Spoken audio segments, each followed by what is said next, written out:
Halo, selamat sore. Sore, Katolik Protestan Abang. Protestan, Bang Juma. Oke, silakan buka kamera saudara. Kita bahas tema kita ini, Nabi palsu. Silakan Bang. Eh, Bang Juma, bisa nggak Siap. saya bisa bertanya terkait dengan keislaman nabinya Bang Juma? Bisa nggak? Mungkin nggak di topiknya yang sekarang. Saya mau tahu aja dengan Putus-putus suaranya Bang. ya Halo? dari jaringan saya nggak Siap. tahu. Iya, putus-putus suaranya. Gimana? Eh, saya nggak nggak nanya terkait dengan nabi palsunya, tapi saya mau nanya dengan saya ingin tahu pemahaman terkait dengan Nabi Muhammad sama Allah SWT-nya Bang Juma gitu loh. Terus pertanyaannya adalah uh, kata kata Bang Edis, umat Muslim itu selain Allah SWT yang disembah, kita juga Nabi Muhammad itu bisa kasih pemahaman saya nggak? Oke, baik. Bismillahirrahmanirrahim.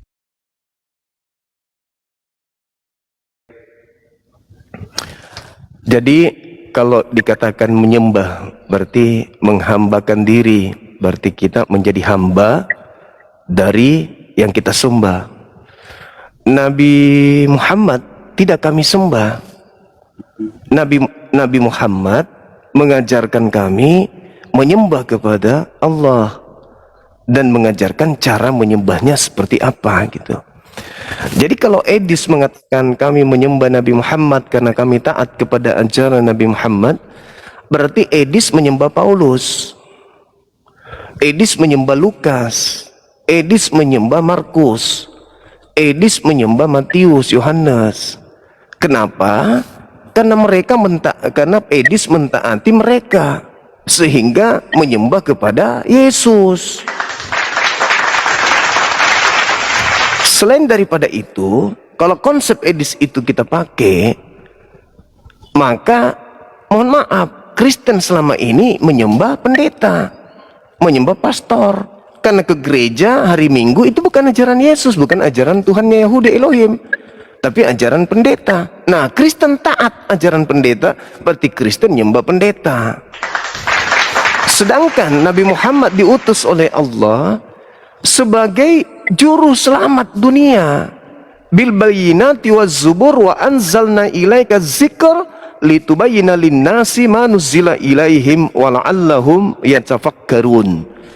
Allah mengutus Al-Qur'anul Karim sebagai aturan main agar Nabi Muhammad sebagai wakilnya menguraikan, menjelaskan, mentafsirkan isi daripada az-zikr Al-Quran ini kepada seluruh umat manusia.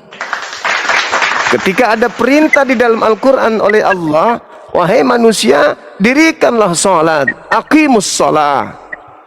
Bagaimana cara mendirikan salat? Nabi Muhammad menjelaskan. Ini loh cara salatnya. Sallu kama ra'aitumuni usolli. Salatlah kalian, beribadahlah kalian, menyembah kepada Allah sebagaimana kamu melihat caranya aku beribadah menyembah kepada Allah.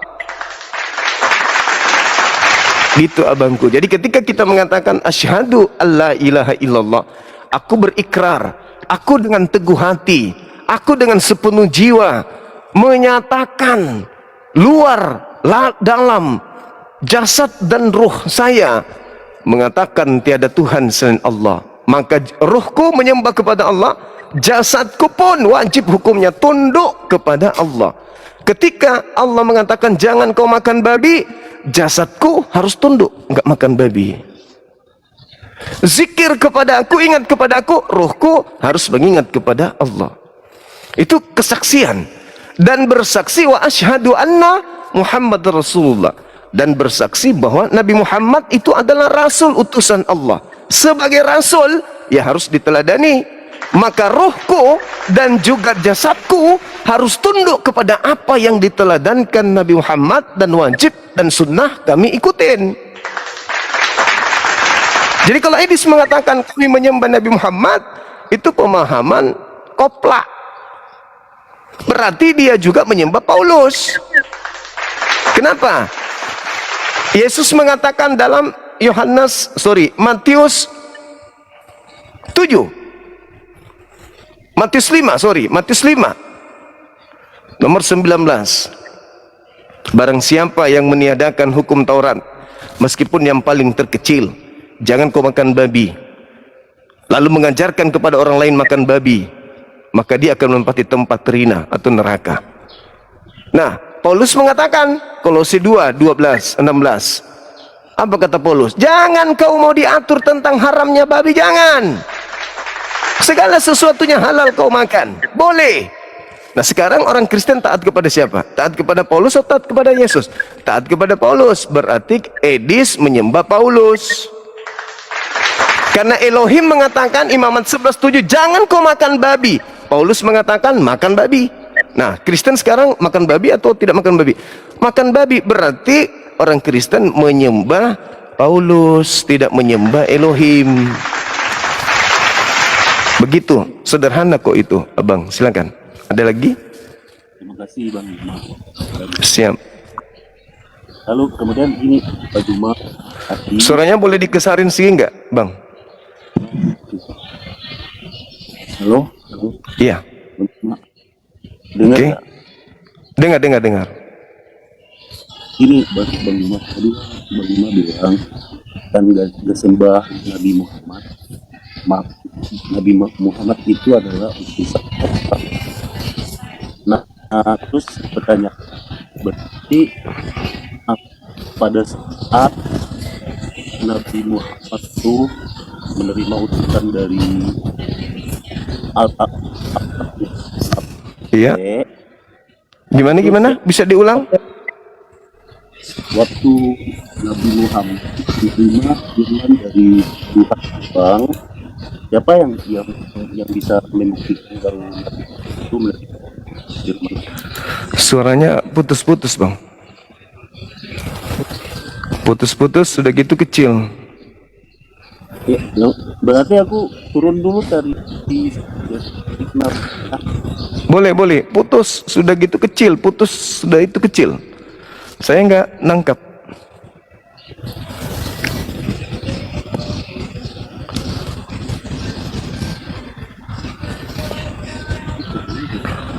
Kecil suaranya, Bang. Boleh turun dulu, nanti naik lagi. Halo, selamat sore. Sore juga, seperti biasa, silakan buka mulut. Tadi bisa tadi bisa nonton tafsir kamera. Itu Saya bukan lagi- beliau bukan apologet, beliau Kristiani, jemaat biasa yang Nah, hanya saya juga bertanya jemaat biasa. tentang Islam. Kamu kristolog, kamu penghujat. Silakan buka kamera, silakan. Menghujat, kapan saya menghujat, Bang? Tidak, maksud saya kamu memberikan hujah. Salah ucap saya. Kau selalu memberikan hujah. Silakan. Ya, posisi saya lagi nggak bisa ini lagi. Silakan.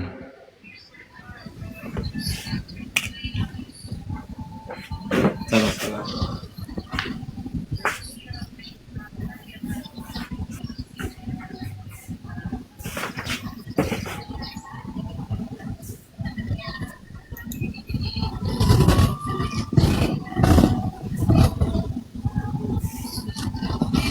Nah, kan ganteng. Oke, tema silakan, Nabi palsu.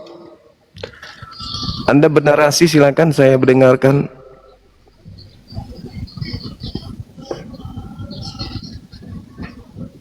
Nabi palsu ya. Iya. Kalau Boleh. di kami namanya Nabi palsu berarti dia mengajarkan tidak sesuai dengan apa yang diajarkan oleh Tuhan. Betul, sepakat kita. Apa yang diajarkan oleh Tuhan itulah nabi palsu. Setuju. Dan Kita kerucut. Kita kerucutkan boleh? ya, kalau nabi palsu dalam kekristenan biasanya dia hanya untuk menguntungkan dirinya sendiri. Jadi setiap nabi palsu itu mempunyai maksud agar supaya dia boleh menguntungkan dirinya sendiri, bukan untuk nabi. Kan artinya seluruhan. Kenapa dia palsu? Harusnya dia menyampaikan perintah-perintah, tetapi dia menyampaikan perintah yang hanya untuk menguntungkan dirinya sendiri. Itulah nabi palsu menurut saya. Oke, baik. Saya mau mengambil data di dalam kitab saudara sendiri berdasarkan itu. Coba saudara lihat di dalam Roma 5 nomor 12. Ketika Tuhan mengatakan, aku akan mengadakan permusuhan antara keturunanmu dan keturunannya. Lalu Paulus, lalu iblis, di dalam penjelasan Anda barusan, nabi palsu itu ingin mengambil keuntungan. Keuntungan iblis adalah ingin meraup sebanyak-banyaknya anak Adam masuk ke neraka. Apa keuntungan iblis? Ya, meraup sebanyak mungkin keturunan Adam sebagai musuhnya masuk ke dalam neraka jahanam. Itu keuntungannya. Bagaimana cara iblis ini mencari pengikut atau mencari manusia atau jiwa-jiwa lemah untuk diajak ke neraka, digiring, dikarungin ke neraka sama dia? Iblis mengutus nabi-nabinya. Iblis mengutus tangan-tangan kanannya. Iblis mengutus rasul-rasulnya. Ya, maka rasulnya akan berbicara tidak berdasarkan firman Tuhan untuk menggiring manusia terjerat demi menguntungkan. Iblis memakai namanya untuk meraup sebanyak mungkin keturunan Adam untuk dikarungkan masuk neraka. Nah, kita ambil Roma 5:12. Di sini saya sebagai seorang muslim mengatakan ini fitnah. Ini fitnah yang dihasilkan dari bisikan iblis. Karena di Kejadian 3:15 keturunanmu dan keturunan Hawa perempuan ini akan bermusuhan. Maka sebagai musuh, si musuh akan selalu mencari jalan untuk memenangkan perkara. Apa itu? Meraih sebanyak mungkin, memenangkan sebanyak mungkin keturunan Adam agar dibawa ke neraka.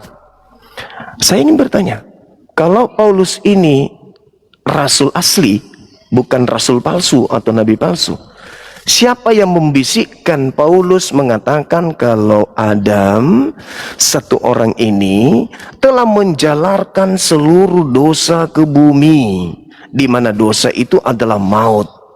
Siapa yang membisikkan Paulus kalau Adam menjalarkan dosa kepada keturunannya sehingga keturunannya harus mati akal, menerima tumbal salib di atas tumbal manusia di atas salib, agar mereka merasa terpedaya bahwa mereka sudah punya dosa yang harus ditebus dari Yesus itu sendiri. Apa yang membisikkan Paulus? Tuhan atau iblis? Sampai cakupan-cakupan bisikannya ini arahnya memfitnah kepada Adam alaihissalam. Silakan.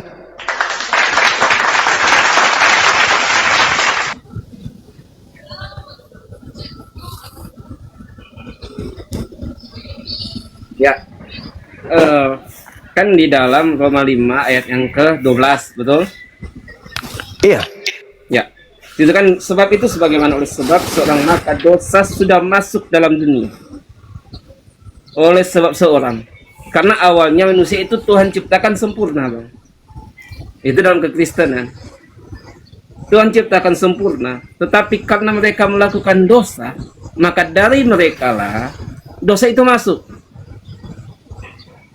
Itu kan menjelaskan dari mereka dosa itu masuk, sehingga dalam Kejadian 2 ayat 17 punya kayak gini.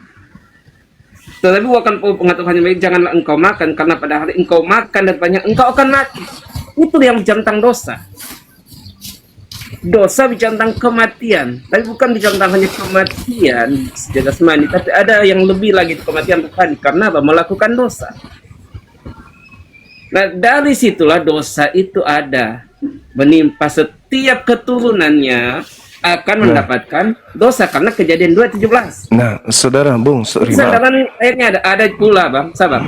Ada pula Kejadian 3 ayat 19. Jadi hal-hal yang mereka kerjakan akibat. Jadi ada sebab, ada akibat. Sehingga muncullah apa yang dikatakan Roma 5 ayat 12 itu. Itu pernyataan sesuai dengan kitab suci. Karena Paulus adalah pengajar Taurat. Pertanyaan saya, Anda tidak jawab. Paulus mendapatkan ilmu dari mana, bisikan dari mana, sehingga dia mengatakan Adam menjalarkan dosa kepada keturunannya.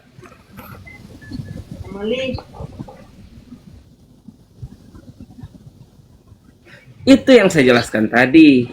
Dia mengambil ayat Kejadian 2 ayat 17. Kejadian 2 itu kan, 3 ayat 19. Kejadian 2 itu berbicara tentang Adam. Ya, Adam yang makan buah, bukan keturunannya yang makan. Ketika Anda menisbahkan kepada keturunannya, dalilnya mana? Mana dalilnya? Kalau tidak ada dalil kan fitnah. Siapa yang membisikkan? Kalau Tuhan tidak membisikkan, memberikan kemudian ilham, wahyu, lalu siapa yang membisikkan materi-materi seperti ini kepada Paulus sebagai nabi, sebagai rasul? Dari mana dia dapat ilmunya? Anda membawa Kejadian 2. Kejadian 2 itu Adam yang makan itu dengan istrinya. Adam yang kena hukum, bukan keturunannya. Kalau Anda mengatakan keturunannya dong, mana dalilnya? Mana dalil? Harus ada dalil, Bung. Kalau tidak ada, berarti dia nabi palsu. Menggiring manusia untuk menyesatkan manusia supaya semakin banyak orang terjerat. Dosa saya banyak, saya selalu begini. Terima Yesus dong. Ya itulah. Makanya kenapa iblis itu menghapus semua perintah-perintah Tuhan agar membebaskan manusia dari jerat-jerat hukum. Sama seperti iblis, ketika ada jerat hukum disampaikan oleh Tuhan kepada Adam, Adam jangan kau makan. Iblis datang, makan dong. Iblisnya datang selalu menghalalkan apa yang diharamkan Tuhan. Jadi sederhananya, kalau Paulus bukan nabi palsu, dari mana ilmunya keturunan Adam mendapat warisan dosa dari kakeknya Adam? Ingat, Kejadian 3:15, aku akan mengadakan permusuhan antara keturunanmu dan keturunannya. Kalau Adam ternyata tidak terbukti mewariskan dosa kepada keturunannya, lalu Paulus mengatakan Adam mewariskan, berarti Paulus ini adalah tangan kanan iblis. Karena melakukan fitnah terhadap musuh. Yang memfitnah Adam hanya musuhnya, yaitu iblis. Nah, di mana kemudian Adam mewariskan dosa? Kalau ada dalilnya silakan. Kalau tidak ada, berarti Paulus ini adalah tangan kanan iblis. Pantas Yesus mengatakan, waspadalah kepada penyesat yang datang kepadamu, mengatasnamakan namaku, memakai namaku, dan berkata, akulah Kristus. Dia akan menyesatkan banyak orang. Silakan.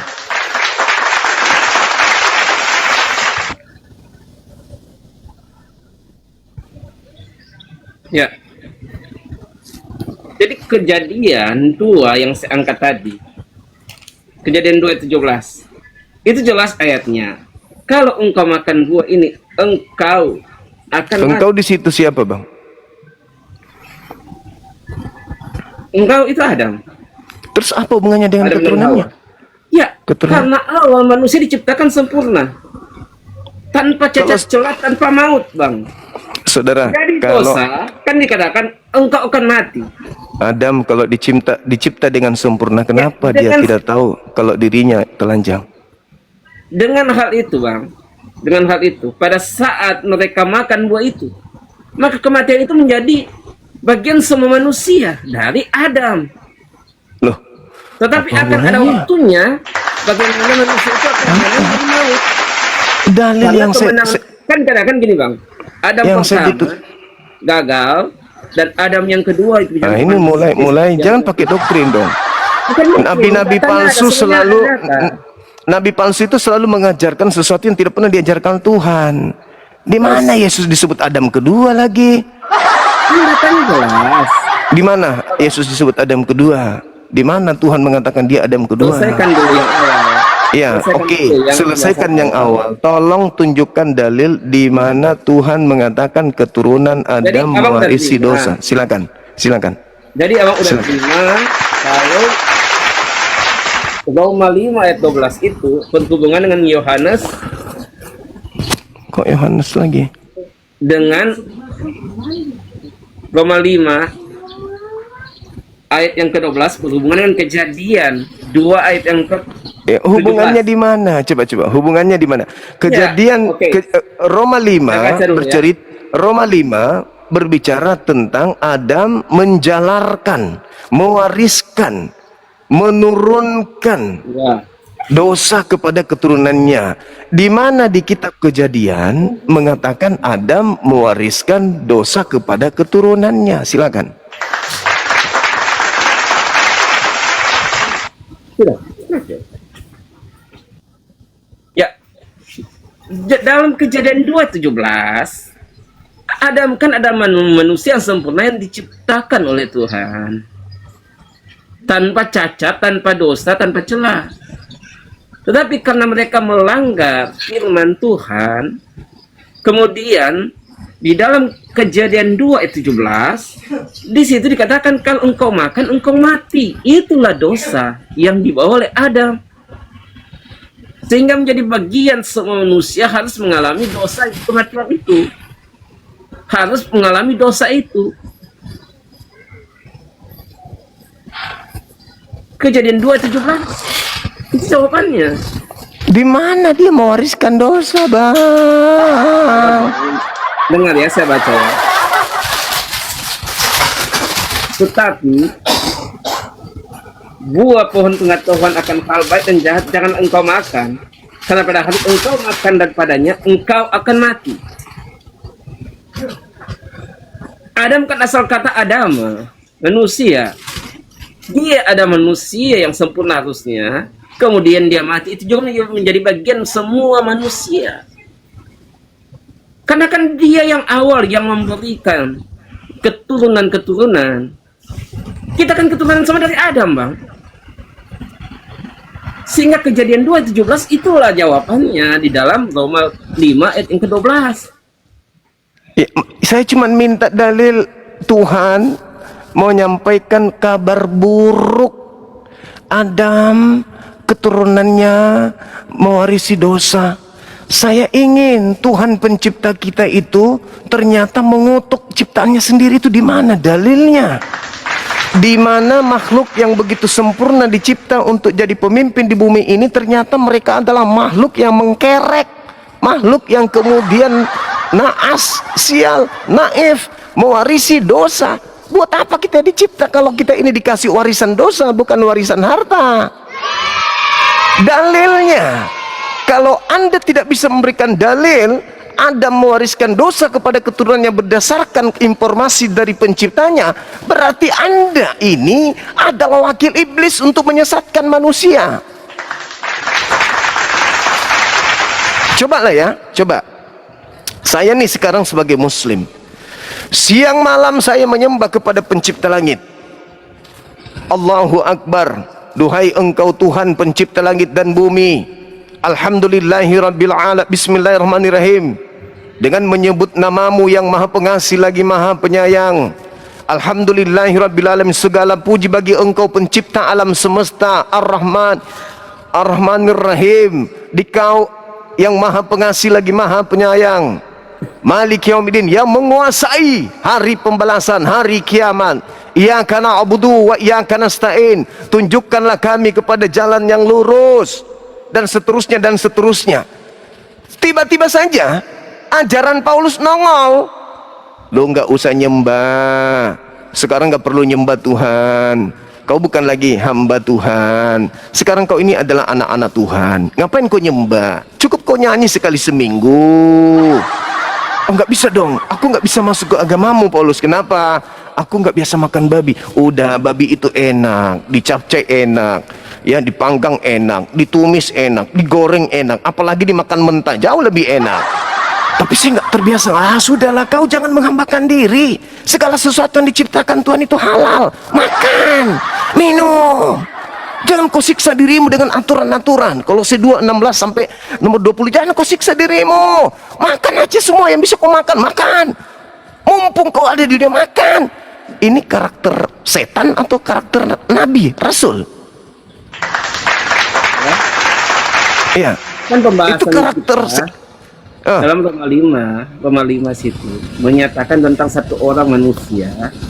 Kemudian kenyataannya dalilnya saya sudah kasih Kejadian 2:17. Kejadian 2 itu tidak berbicara tentang Adam mewariskan keturunannya dosa. Cahayu. Bang, sabar. Setelah Adam, kematian menjadi bagian semua orang nggak? Hei, Bagian tidak? dengarkan. Saya tanya sama saudara. Oke. Saya tanya dulu. Saya akan jawab itu. Saya nanya. Tapi sebelum saya jawab, saya ingin referensi dari pernyataan saudara. Adam sebelum dicipta diperuntukkan untuk di Eden atau di bumi? Ya, mereka ditempatkan Taman Eden. Dia dicipta untuk di bumi atau di Eden? Di Eden. Mana dalilnya?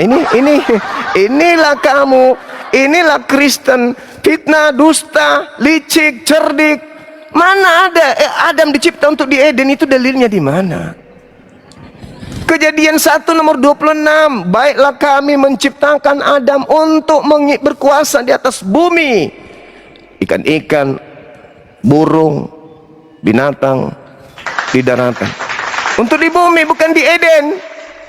La haula wala quwata illa billah. Kalau dalam kekristenan, Bang, Eden itu tempat yang berada di bumi, bukan di luar bumi. Itu Lalu kenapa dia diusir dari Eden ke bumi? Kok dia diusir dari Jakarta ke Indonesia? Wahai Adam, keluarlah kau dari Jakarta, turunlah kau ke Indonesia. Apa nggak sedeng tuh? Ya. Diusir dari Eden ke bumi, gimana ceritanya? Boleh saya jelaskan? Silakan. Jadi di bumi itu ada namanya Eden, ada yang namanya Taman Eden. Hai, masa di Eden itu bukan nama taman. Eden itu bukan taman. Yang taman itu Gan di Eden. Taman di Eden sama seperti taman di bumi. Taman di safari. Gitu loh. Ganbi Eden, makanya jangan pakai bahasa Indonesia kalau mau bahas yang sebenarnya. Taman di Eden. Berarti Eden ini alam, sama seperti bumi. Bumi juga alam. Habitat tempat tinggal makhluk yang bernama Eden itu bukan bumi, bumi bukan Eden. Baiklah kami menciptakan manusia untuk memenuhi bumi, untuk menjadi pemimpin di bumi, agar dia berkuasa atas ikan-ikan di laut, binatang-binatang di daratan dan burung-burung di udara. Itu berarti Adam dicipta memang untuk terbatas. Karena di bumi ini berputar menuju ketiadaan kalau di bumi.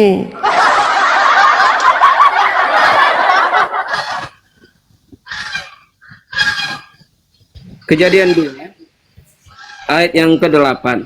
Maka diperbuat Tuhan Allah pula suatu taman dalam Eden. Jadi dalam Eden itu ada taman di sebelah timur. Maka di sana ditarunyakan manusia yang dilupakannya itu. Nanti dibuat Tuhan Allah pula suatu taman dalam Eden. Sehingga Kan udah aku bilang tadi, Eden itu bukan taman. Kamu sudah membantu saya. Taman itu dibuat di Eden. Nggak kebaca, Bang. Apa itu bilangnya? Buat Tuhan Allah pula suatu taman dalam Eden. Nah, itu taman di dalam Eden. Betul. Jadi ada namanya taman di dalam Eden. Dan ada Eden. Halo. Iya, dan betul. Karena itu dikatakan Taman Eden karena mereka tinggal di situ, Bang. Itu udah ku bilang sama saudara. Taman Eden. Saya sampaikan hal seperti itu betul nggak? Mereka tinggal taman di dalam Eden. Dan Betul mereka nggak taman itu? ditaruhnya di situ, di taman itu, Taman Eden. Iya, taman yang ada di Eden. Ya, terus namanya bukan Taman Eden. Namanya apa? Taman di dalam Eden. Bukan Taman Eden kalau di dalam Eden. Gimana sih? Bung, taman itu dibuat di mana? Di Eden. Di Bahkan Eden. bahkan ditaruhnya akan manusia itu yang dilupakannya. Maka di sana ditumbuhkan Tuhan Allah sebagai pohon yang indah kepada pemandangan mata dan baik akan dimakan, dan lagi pohon kehidupan dan pohon pengetahuan baik dan jahat pun. Mana Di dalam pengetahuan Taman itu? Eden Mana? ada namanya taman, ada namanya pohon-pohon yang indah, Kacau ini. ada namanya pohon kehidupan, ada namanya pohon pengetahuan yang baik dan jahat. Itu. Nah, sekarang itu bentuk Eden. sekarang Ini kadang salah di Taman Eden. taman di Eden. Jadi kalau misalnya Anda mengatakan Eden itu di bumi, mana pohon kekal itu mana? Silakan tunjukkan di mana dia? Di Makassar kah? Kan sudah nggak ada. Nggak ada. Kenapa nggak Saat ada? Manusia pada saat manusia keluar Taman Eden itu dipagari, dijaga oleh malaikat, nggak ada yang bisa masuk ke sana. Nah, di mana itu? Di bumi atau di mana? Itu Jangan-jangan- udah nggak ada setelah manusia dikeluarkan dari Taman Eden. Orang lain. Taman Eden yang ada pohon kekal itu di mana sekarang? Adam kan manusia, makan buah berarti buah itu berbentuk fisik, gak mungkin rohani. Berarti pohon pengetahuan ada buahnya, benar-benar ada buahnya. Berarti benar-benar ada pohonnya. Pohon pengetahuan ada, pohon kekekalan ada. Pohonnya mana kalau itu di bumi? Kumaha atuh neng, neng. Eden. Kok gitu Hei. aja nggak paham gimana sih? Eden kok Eden? Taman Eden, Edennya udah nggak ada. katanya di bumi. Ada namanya bumi. Dalam bumi itu ada satu yang namanya Eden. Dalam Eden itu ada namanya Taman Eden. Ngerti Nah, nggak? katanya pohon kekal. Kok hilang? Pohon kekal. Iya kan pohon kekekalan itu yang kemudian Tuhan mengatakan jangan sampai Adam memakannya di Kejadian 3:22. Pohon kehidupan. Iya, mana pohon itu, mana pohon itu? Pohon aja sudah nggak ada gimana? Katanya pohon kekekalan, mana pohonnya nggak ada, nggak kekal berarti. Nanti Kamu ini ya. Bang, dalam Kok kitab nanti waktu lagi?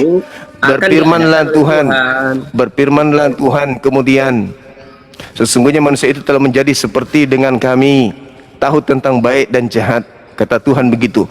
Sehingga dia mengatakan, maka sekarang jangan sampai ia mengulurkan tangannya dan mengambil pula dari pohon kehidupan. Tuh.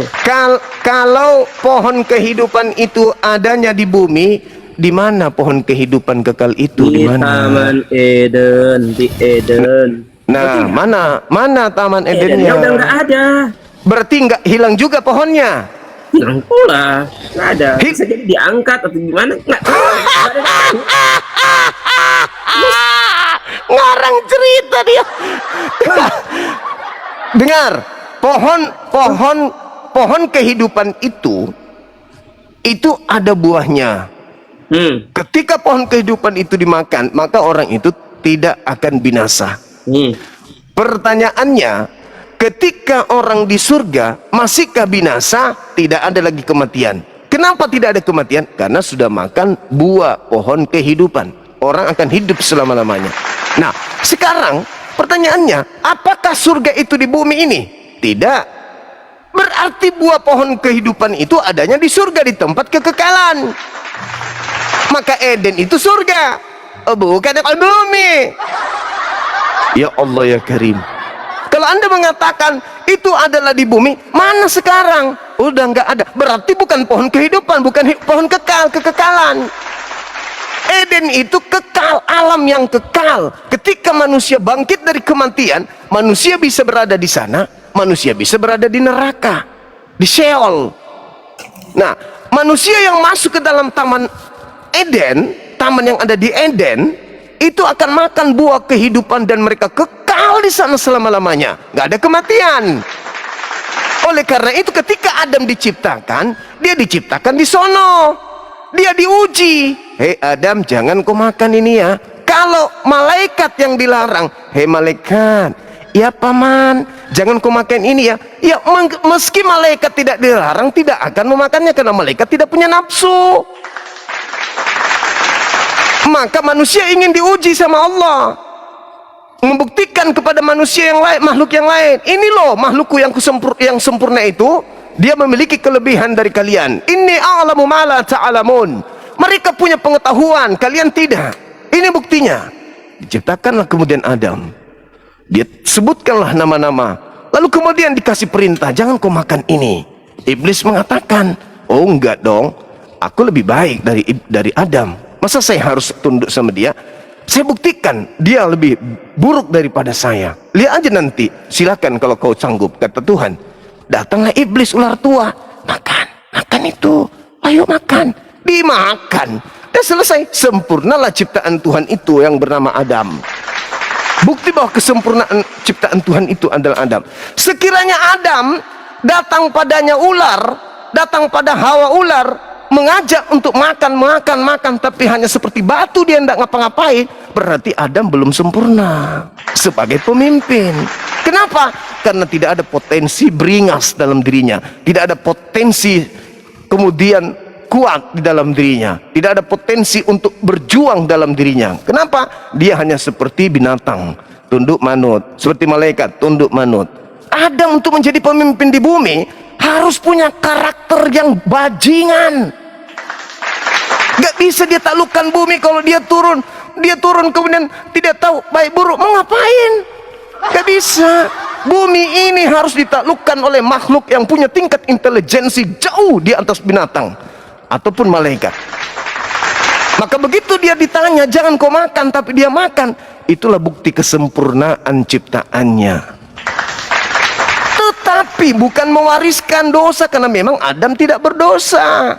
Adam hanya lalai, Adam hanya khilaf terhadap kejadian itu. Oh iya, aku kan sudah diperintahkan, tapi iblis yang menodai, yang mengganggu saya sehingga saya jatuh. Tuhan, masa Tuhan mengatakan, enggak, kau dosa, kamu tidak akan kuampuni? Enggak dong. Makanya Al-Quran lebih rasional. Fatalaqqa Adamu min rabbih kalimatin fataba alaihi innahu huwat tawwabur rahim. Ketika Adam kemudian menerima beberapa perintah, mereka, Adam dan istrinya pun bertobat, dan tobatnya diterima. Udah selesai.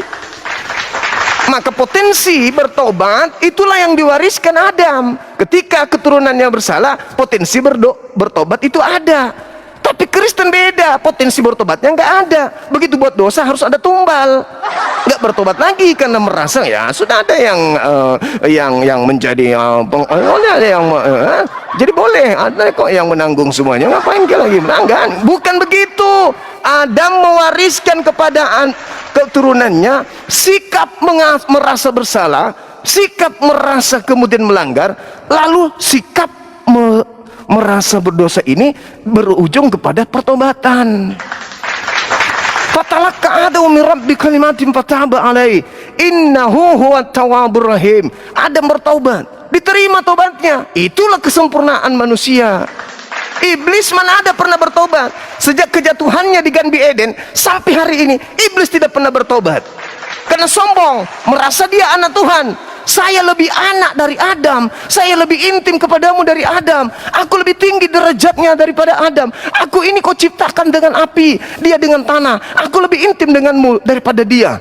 Oh kalau begitu kau nggak mau tunduk kepadaku? Ya enggak lah, aku kan lebih tinggi derajatku.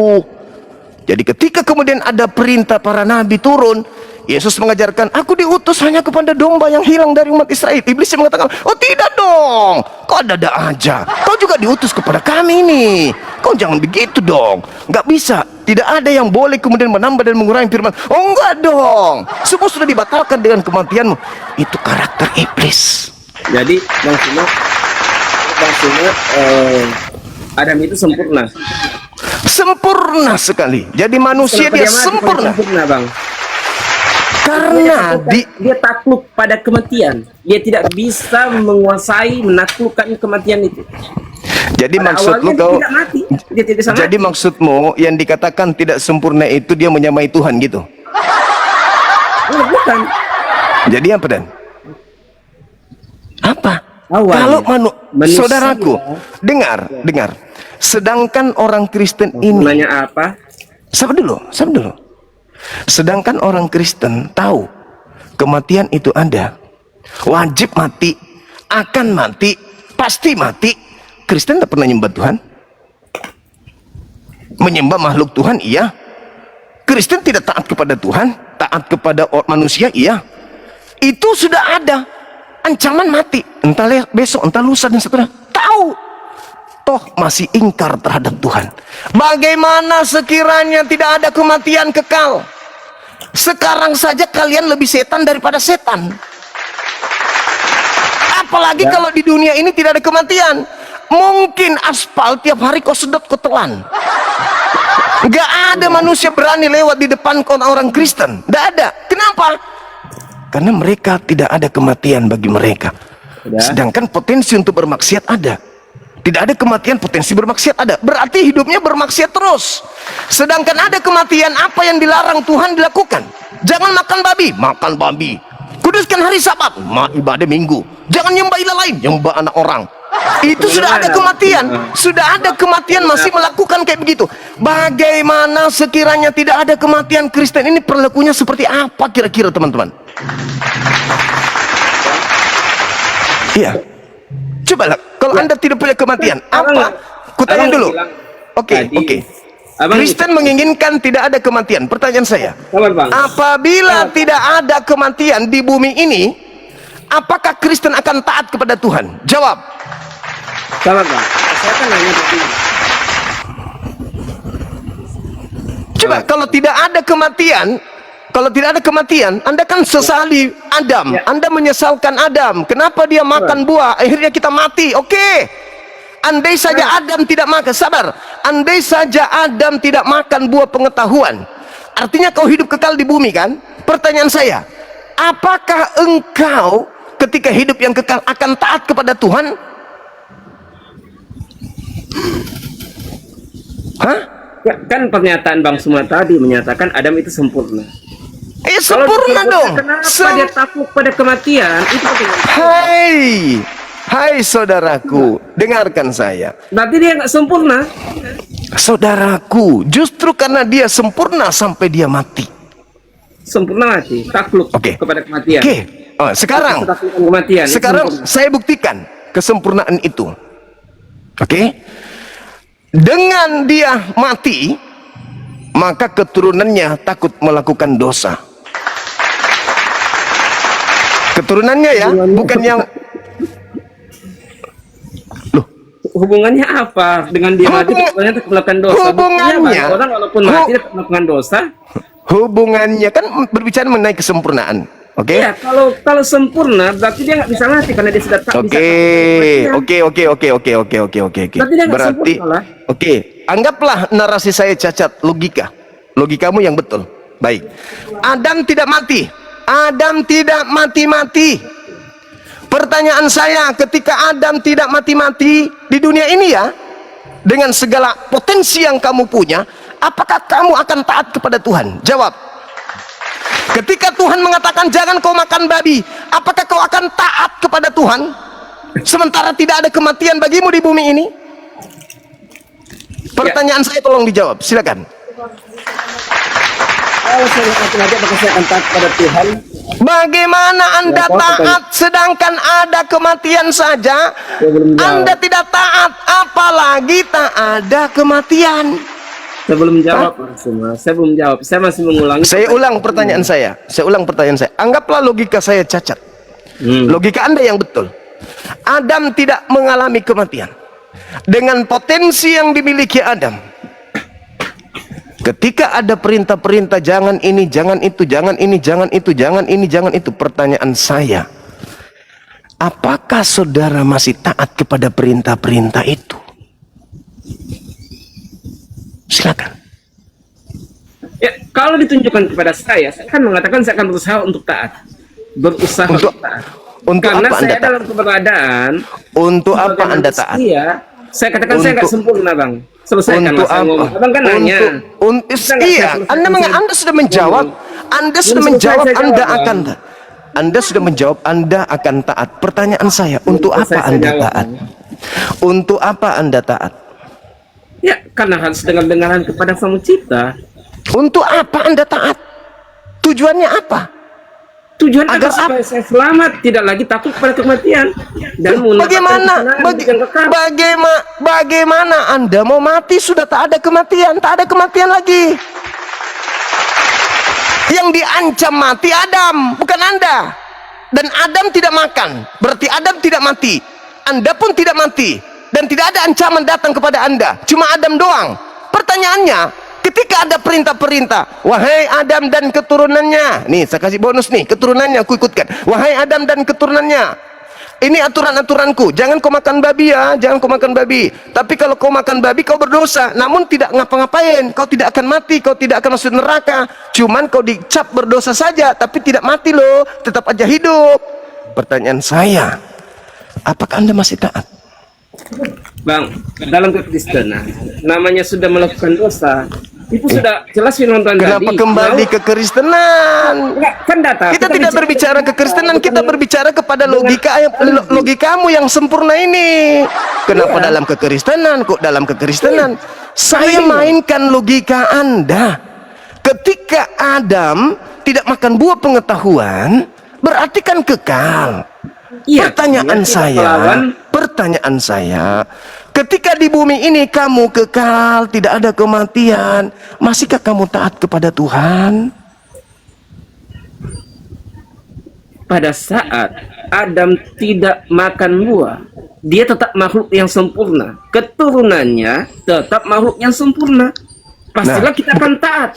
Kalau saat ini abang katakan sedang posisi saya saat ini, abang, kalau posisi saya saat ini,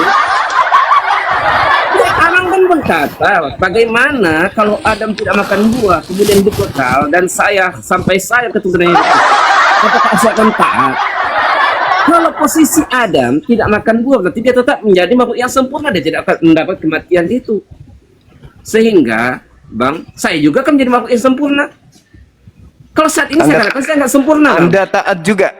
Saya pasti taat karena saya sempurna. Oke, saya tepuk tangan untuk itu. Anda taat juga kan? Baik. Adam belum ada gadis-gadis.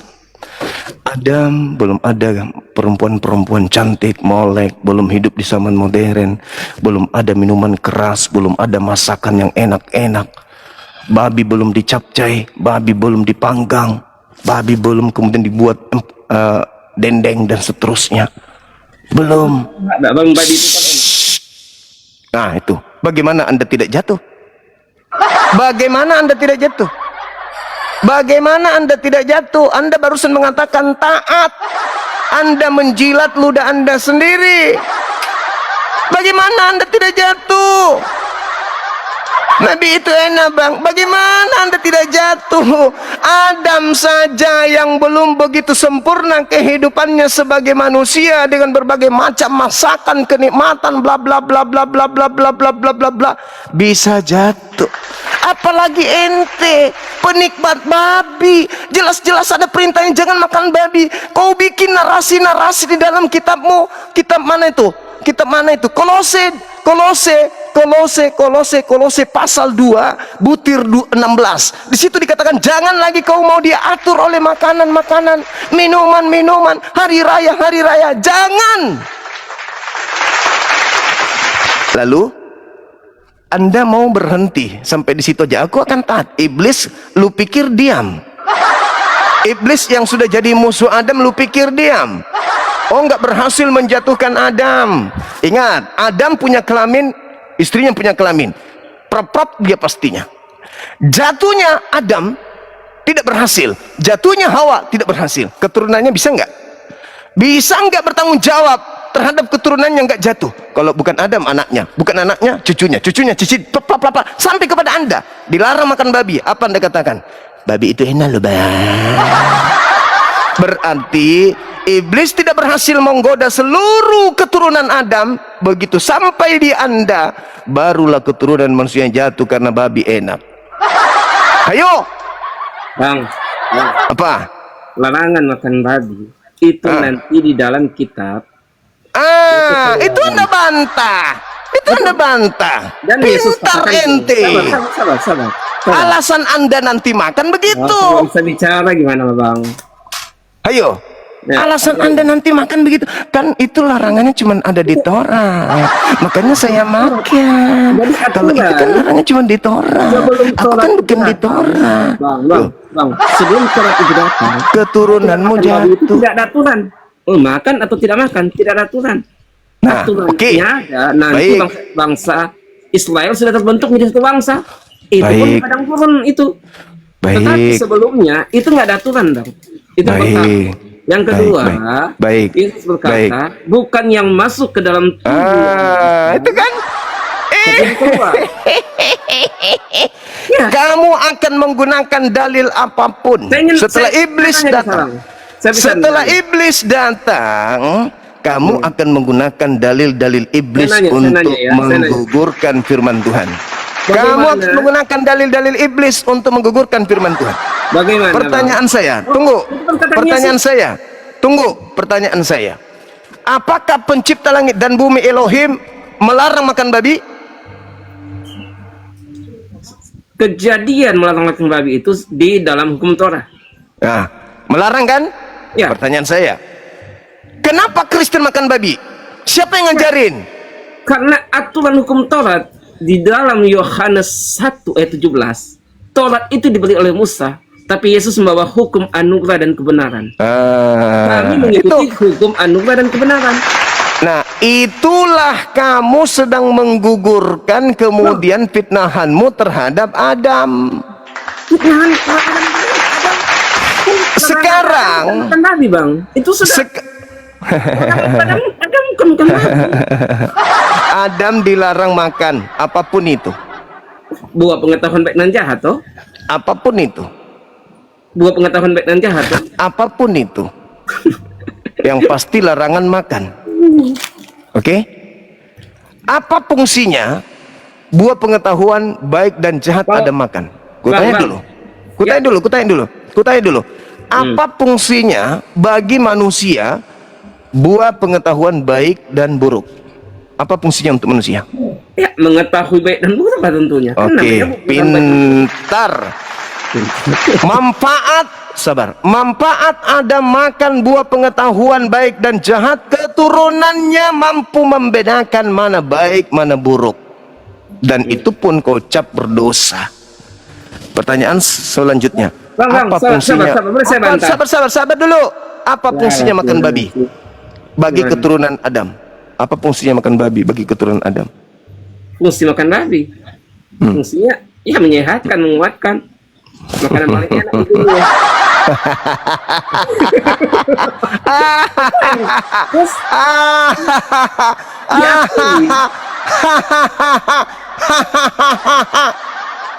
gini Bang, tidak ada fungsinya yang signifikan saja kau halalkan, kau katakan itu halal. Sedangkan hal yang sangat bermanfaat bagi manusia, yaitu pengetahuan baik dan jahat, kau katakan itu fitnah, kau katakan itu dosa yang diwariskan.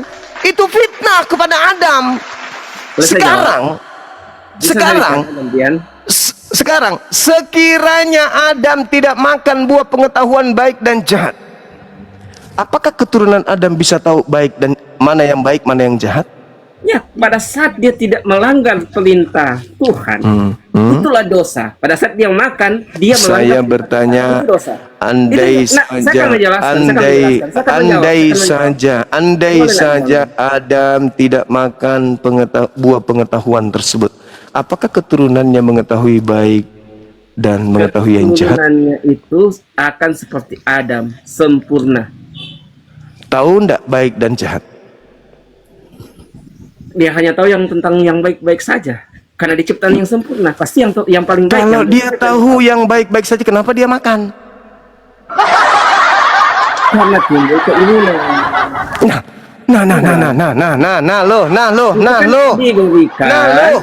Gini, Bang. Boleh saya jawab? Saya mengatakan begini. Yang digoda adalah Hawa toh, Bang. Iya. Digoda Hawa berjalan-jalan Taman Eden. Oke. Kemudian dengan ular. Sehingga Adam juga makan. Adam juga makan. Kemudian dimakan oleh Hawa. Dibawalah kepada Adam. Jadi bukan Adam langsung makan. Tetapi pada saat dia makan berarti dia melanggar. Ya, apapun itu. Tuhan. Itulah dosa, melanggar perintah Tuhan. Kalau Adam tidak makan buah pengetahuan, apakah keturunannya tahu baik dan jahat? Saya sudah katakan, tentunya Adam tetap orang yang sempurna. Yang dia tahu pasti yang baik, yang sempurna yang dia tahu. Tidak. Kenapa dia makan kalau gitu? Kan yang makan karena dia mengasihi istrinya. Nah, itu mana yang baik? Kau bilang tadi dia yang tahu, yang dia baik saja. Faktanya dia makan. Ya dia makan. Itu kan aturan. Berarti apa? Makan maksudnya artinya apa? Kamu itu, kau yang mengatakan. Saya kan bertanya samamu. Andai saja Adam tidak makan buah pengetahuan baik dan jahat, apakah keturunannya bisa tahu baik dan jahat? Saya nggak tahu, Bang, harusnya. Saya jawab, pasti nggak tahu. Sekarang pertanyaan saya, sebelum Adam makan buah itu, apakah Adam tahu kalau dirinya telanjang? Iya, enggak. Kalau ada manusia dewasa, dirinya telanjang, tetapi dia tidak sadar dirinya telanjang, itu orang apa namanya? Jangan samakan. Jangan, saya tidak menyamakan. Saya tidak menyamakan. Saya tidak menyamakan. Saya bertanya, Adam lelaki dewasa, istrinya wanita dewasa, telanjang bulat, tidak tahu dirinya telanjang, tidak sadar dirinya telanjang. Itu orang apa yang kayak gitu? Bang, sebelumnya mereka tidak dikatakan telanjang. Nanti setelah mereka melanggar perintah Tuhan, baru mereka melihat mereka telanjang. Sebelumnya tidak ada kata telanjang. Coba membaca dengan jelas. Coba dibaca. Setelah mereka makan buah pengetahuan, baru mereka sadar kalau mereka ternyata sebelumnya sadar nggak? Mereka telanjang nggak? Nggak dikatakan. Sebelum makan sadar nggak mereka? Sebelum makan berarti ada pakaian kemuliaan yang mereka pakai. Anda penipu. Nah, dikatakan telanjang, Anda pembohong, Anda pendusta, Anda penipu, Anda pendusta, Anda penipu, Anda pendusta. Anda adalah keturunan iblis yang ingin menyesatkan manusia. Di mana dalilnya? Di mana dalilnya? Ngomong terus, saya hanya. Di mana dalilnya? Di mana dalilnya Adam mengetahui kalau dia telanjang? Di mana? Coba. Setelah silakan mereka tunjukkan. Makan, ini.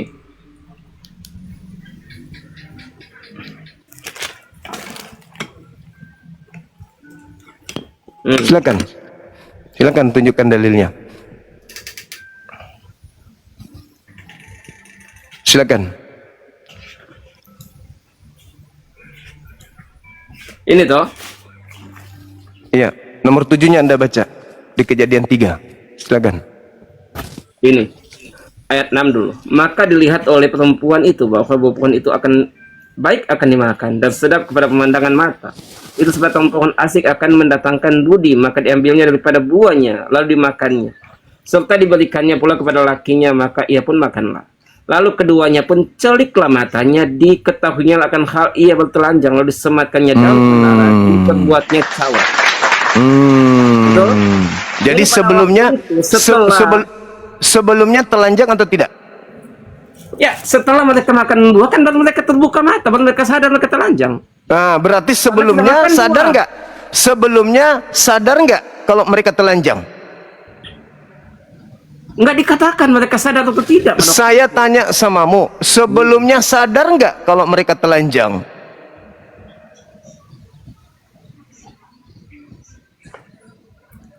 Ya, tidak. Sempurna nggak manusia kalau telanjang, tapi dia nggak tahu dirinya telanjang? Sempurna nggak manusia itu?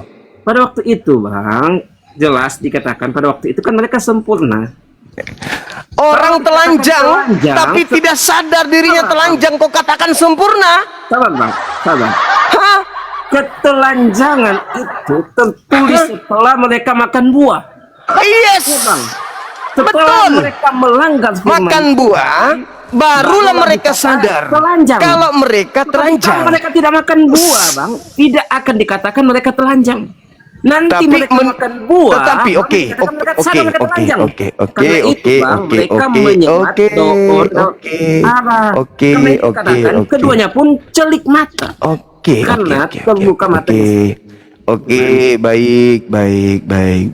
Adam begitu makan buah baru sadar dirinya telanjang. Menurut mata yang melihat dia, sebelum makan buah, apakah dia sudah telanjang? Ya kan tidak dikatakan setelah makan buah baru mereka sadar mereka kelihatan mereka telanjang. Baru Karena mereka dalam sadar. pemahaman kekristenan mereka sempurna. Dikatakan Allahu Tuhan Akbar. sempurna diciptakan. Kalau Tuhan Allahu diciptakan Akbar. sempurna atau enggak, Bang? Allahu Akbar. Allahu Ya. Akbar. Sekarang Kalau begini, Tuhan menciptakan itu sempurna enggak, Bang? Adam dicipta dalam bentuk fi aksanitak sempurna. Ya, betul. Artinya Abang mengakui diciptakan sempurna. Oke. Nah, sekarang apakah boleh dikatakan orang yang telanjang bulat nggak sadar dirinya telanjang itu sempurna? Enggak sempurna kalau dikatakan orang Bagus. Terus, Berarti jangan mengambil kesimpulan, Bang. Tunggu, berarti Abang sudah Adam mengambil kesimpulan. Berarti Adam nanti dikatakan sempurna setelah tahu baik dan jahat. Allah,